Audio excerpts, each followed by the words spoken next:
Few fireworks displays are more spectacular than the drama that is steelmaking. The story of hot metal and cold steel is fascinating from start to finish, especially when seen through the experienced eyes of United States Steel.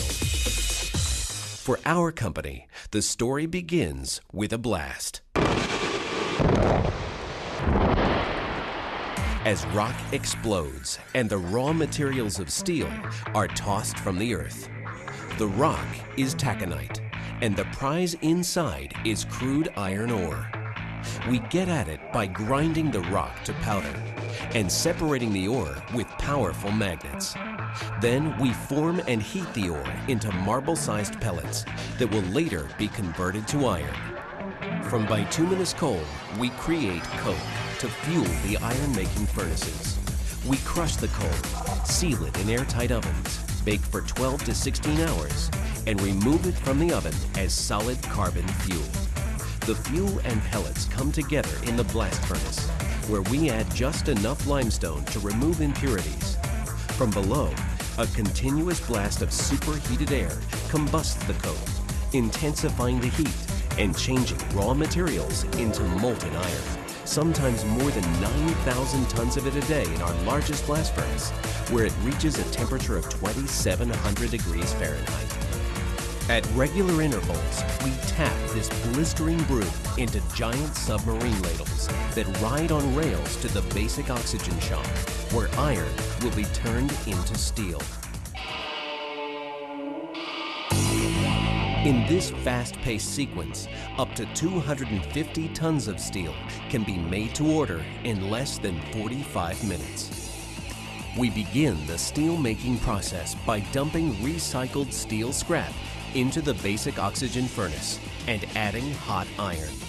Sparks steal the show when high-purity oxygen is blown into the mix at supersonic speeds and molten iron becomes molten steel. Now we're ready to create the custom blends that make steel the most widely used metal on the planet. In fact, we produce over 1,500 different chemistries to meet customer demand for cutting-edge, value-added steel. Look for another show of sparks as we tap molten steel from the Bop vessel into a ladle. Then, for most of our steels, it's on to the vacuum degasser, where they are made highly formable. The focus then shifts to forming and finishing, which determine even more of the steel's characteristics.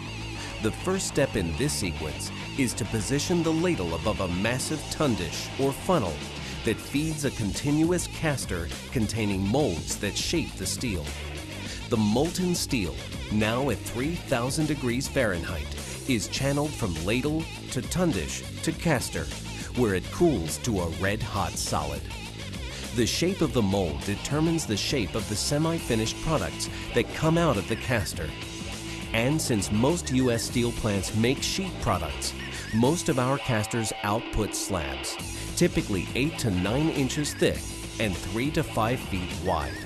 As they exit the caster, slabs are cut into sections up to 40 feet long and stacked to await further processing. Then it's on to the hot strip mill.